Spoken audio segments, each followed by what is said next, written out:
Now listen up, Lung Gang. I've always got your back. On to the more important stuff. We need to be focused on paper 3. I'm a man of my word, so like I said in my paper 2 stream, then I'll go through a couple of applied questions with you the night before your exam, live on stream, just like I did with Pure. Nice. But you guys have shown mad love. It's been crazy. So here's a new challenge for you. If you get this YouTube channel to 10K before the 19th, then I'll do a Lung Gang special of a 12-hour long stream covering a mad, enormous amount of papers so that we cover every single question needed to pattern your A star. So blow this up, share this with your friends. Lung Gang on top for real. Hey YouTube, my name is Neil and I'm the head of maths at MES My Edspace. In this video today, we're going to tackle the binomial distribution, after which we'll be able to answer questions such as, if I flip a coin 10 times, what's the probability of landing 3 heads? If you enjoyed today's video, feel free to subscribe and like the video and share with any friends who you feel would benefit, and feel free to follow me on Instagram, all the details to which are down in the description. I hope you enjoy. So, what is the binomial distribution? It's a statistics module. We use the binomial distribution in statistics to model situations which have a fixed number of trials, of which there can only be successes and failures per trial. The probability of success has to be fixed. So an example, by the end of this lecture, you should be able to answer something like this. So if I throw a fair coin 10 times, what's the probability that I obtain 3 heads? It's quite a simple question, and the answer is actually very simple as well. But we need to do some background to this to make sure we can answer it. Now, what we learned already is that if we have 3 unique objects, there are 3 factorial, which I'll explain again. 3 factorial means 3 times 2 times 1 different ways of rearranging these objects. Now, the reason for that is, say I took those 3 counters and put them in a bag and I didn't know which object I was picking out. The first take, when I put my hand into the bag and I pick out a random counter, how many options do I have? I have 3 options, right? Which is why it starts off with the number 3. Then when I take that counter out, how many options do I have? I have 2 left. Then once I've taken that second one out, how many options do I have? I have 1 left. So in total, I have 3 times 2 times 1 combinations of picking these 3 unique objects, which is 6. Now at GCSE, what you would have to do is you would have to write them all down.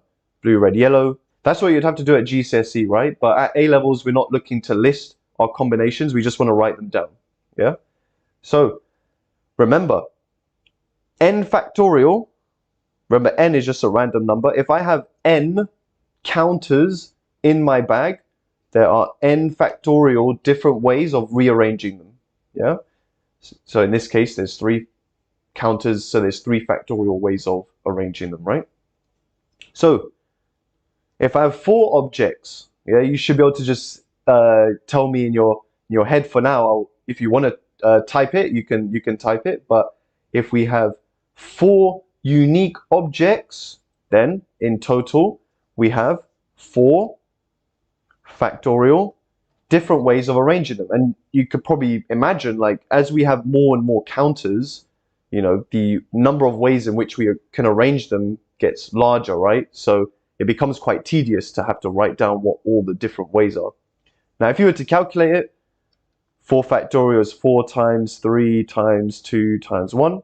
Remember, 4, 3, 2, 1, we just said was 6, right? 6 times 4 then is 24.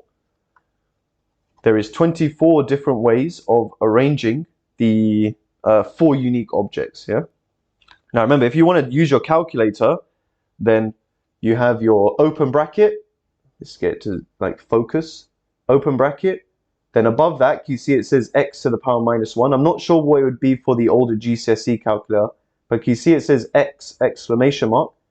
So if you were to type in 4 factorial, you just press the number 4. Press the number 4, then shift. Oh, it's hard to do it backwards. Shift, and then you press the x to the minus 1. Then that will tell you 24 straight away. Yeah? Okay. I think we're happy with that because it's kind of like a bit of revision from the binomial expansion. Yeah, it's all the same kind of idea. Now, like the binomial expansion, we only want to deal with 2 outcomes. Remember I gave you lot the idea of the coin, right? You can only get heads or tails. So I only want to look at two colors here, black and red.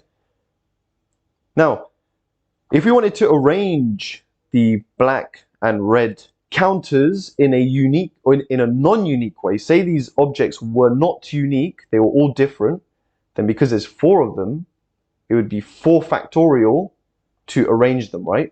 So it would be 4 factorial, and this would be if unique, just like above. Yeah, the above, we had 4 unique colors, right? Down below. Imagine they were unique, then there would be 4 factorial. But the problem is that say you swapped these 2 black counters, it doesn't do anything, right? So if you swap those 2 black counters, it would still read BBRR. So what we need to do is we need to remove the combinations which would not be unique. I'll say that again.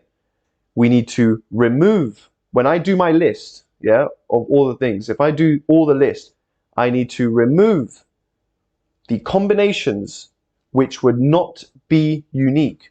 For example, like I said, if you swap those 2 black counters, it is the same combination as the one before.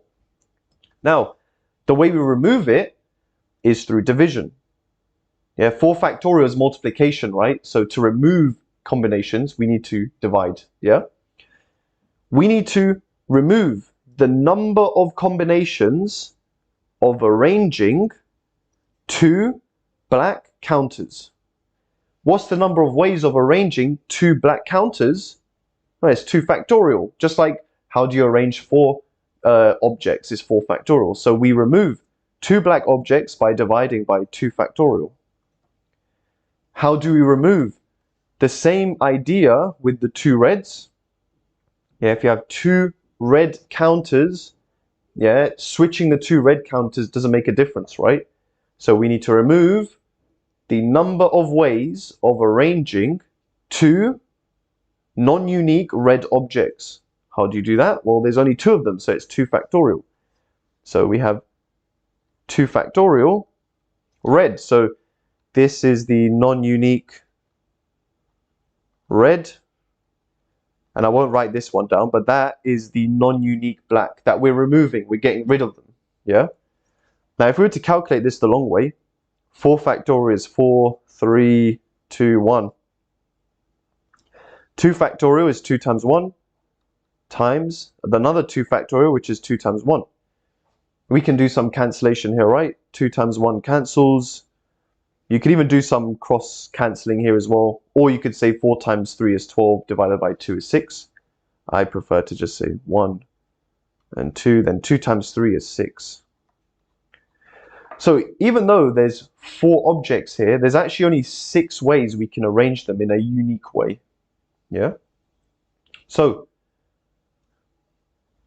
what happens if we have, 6 objects? Yeah, 6 objects. So 6 objects. Imagine if they were unique, the number of ways of arranging 6 objects would be 6 factorial. 4 factorial. Remember, there's 4 factorial black objects, and there's also 2 factorial red objects. Yeah, good. You lot have got this. Now again, I'm just going to show you lot how you'd calculate this without the calculator, but like I've shown you, your calculator does have the factorial button on it. But it's nice and simple. 6, 5, 4, 3, 2, 1. 4 factorial is 4, 3, 2, 1. And 2 factorial is 2 times 1. Nice and easy. The 4, 3, 2, 1 cancels with the 4, 3, 2, 1 on the top. And you could see it as the top is 6 times 5, which is 30, divided by 2 times 1, which is just 2. So 30 divided by 2 is 15. Super quick, super easy. Yeah, we know the different ways of arranging 4 black and 2 red circles or counters, whatever you want to call them. Now, hopefully you're seeing the connection here because we did this with the binomial expansion. We can generalize this. If we have 2 types of objects only, n in total, yeah, so if we had a row of all of n circles, there is R of one type. What is the total number of arrangements we can make for all the objects? So using the previous example as our kind of help here, if there's n objects in total, in the previous example there was 6 in total, so it'll be n factorial divided by, there is R of one type. Yeah, so like in the previous example there was 4 black circles. Here I'm saying R of one type, so we divide by R factorial. Then once you know that there's n altogether and there's R of one type, then you can easily work out how many are left, right? You just do n minus R. So you do n minus R of the other type. Yeah, just like here, you see 6 minus 4 is 2. Yeah, so if there's n of one type, if there's n in total, R of one type, we do n minus R to get the other type, yeah? Now there's a connection. The calculator does this for us. We don't have to keep writing 6, 5, 4, 3, 2, 1, yeah? This, in mathematical notation, is called n choose R, yeah? Think of it as there's n in total, R of one type, yeah? Another way we could write this, sometimes exam papers like to do this, and I like to put that in my homework so that you're aware of the notation, is instead of writing choose, they just do a bracket like this, NR. Yeah, so the C means choose. And whether you've got the new A-level calculator or the GCSE older calculator, the choose button is above the divide. Yeah, if it focuses, can you see that? Yeah, it's above the divide. So in this case, this 6 over 4 factorial or 2 factorial will be 6 choose 2. You could even do 6 choose 4 because of Pascal's triangle, it's symmetrical. So in your calculator, you could do 6. So if you 6 choose 2, yeah, there you go. 6 choose 2 is your 15. Yeah, so if you are in GCSE and you're going to A-levels, make sure you invest in this calculator. So we can actually answer this question already. If I throw a coin 10 times, what is the probability of obtaining 3 heads? Now, nice and simple, at GCSE, what you would have to do is write down the combinations, right? Now, if you have the coin, throwing the coin 10 times to obtain 3 heads, what's the most basic combination? Would be 3 heads and 7 tails, right? 1, 2, 3, 4, 5, 6, 7. That would be the most basic row, right?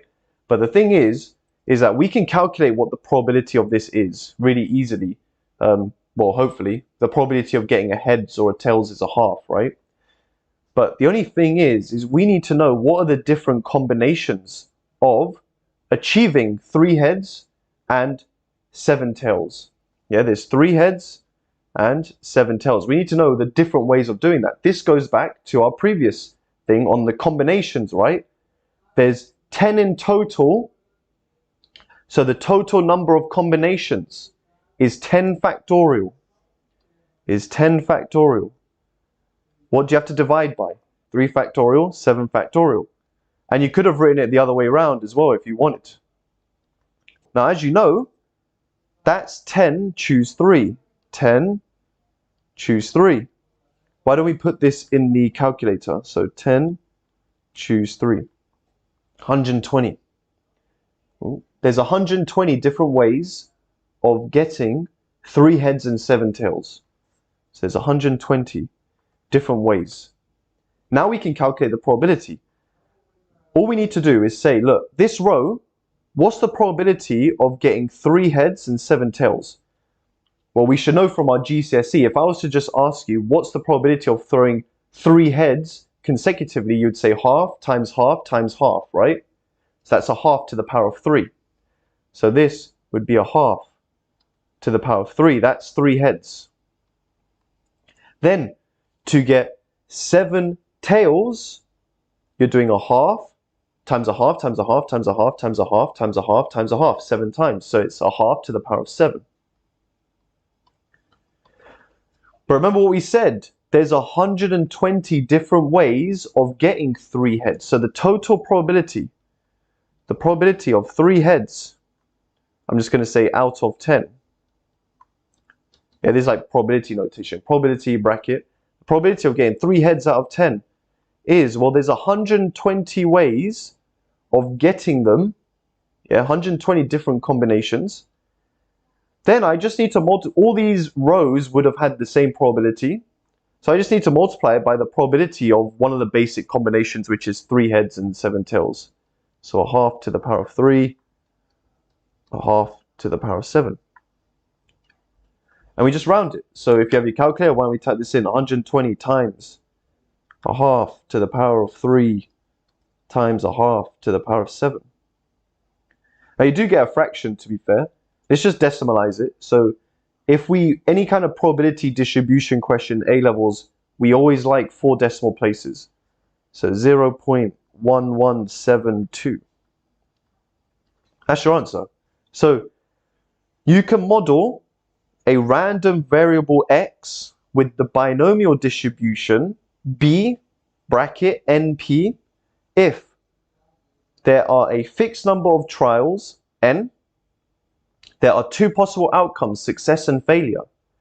There is a fixed probability of success, P, and the trials are independent of each other. So what that means is, in the previous example, the random variable X is tossing the coin 10 times. Yeah, that's our kind of experiment. Yeah, think of X to be the experiment. So what is the experiment? X is to throw the coin 10 times. Yeah. There's a fixed number of trials, N, so that'll be 10. Yeah, we flip the coin 10 times. Success and failure, heads or tails. There is a fixed probability of success. In our case, the probability of flipping a head was 1/2.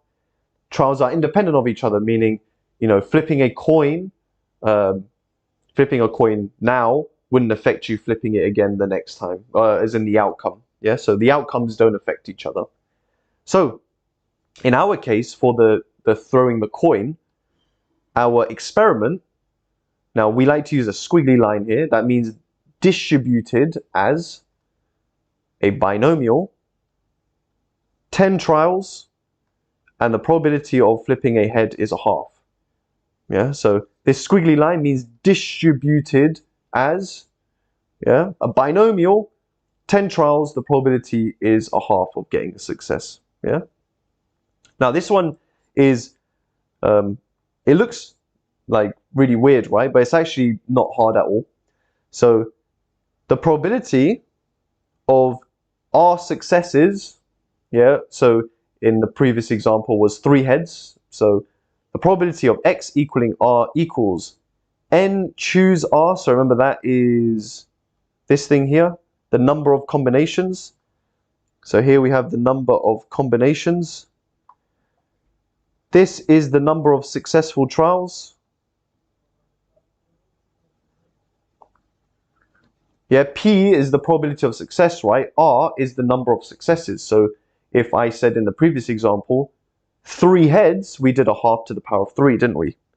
1 minus P means if the probability of a successful head is 1/2, to work out the failure, you just do 1 minus 1/2, yeah, to get the failure, because we're not always going to be dealing with 1/2. So this is the number of failures. Yeah, it's really simple. Yeah, so we first write down what's the number of combinations, then we multiply it by the number of successful attempts and the number of failures. That's all. Really easy. Yeah. So here's an example. I have an experiment. My experiment X is binomially distributed with 10 trials. So here's the number of trials. 10 trials. And 0.3 is the probability of a success. It doesn't matter what it is. In this case, I'm just saying, look, we're doing an experiment.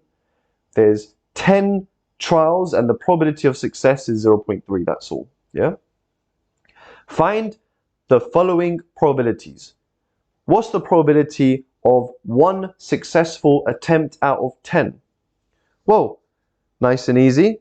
We go back to what we were thinking about with the coins, is there's 10 trials. So it's 10. Choose one successful attempt. Yeah, remember with the coin, there was 10 trials and 3 successes, right? So it's 10 choose 3. Now we have 1 success, so it's 10 choose 1.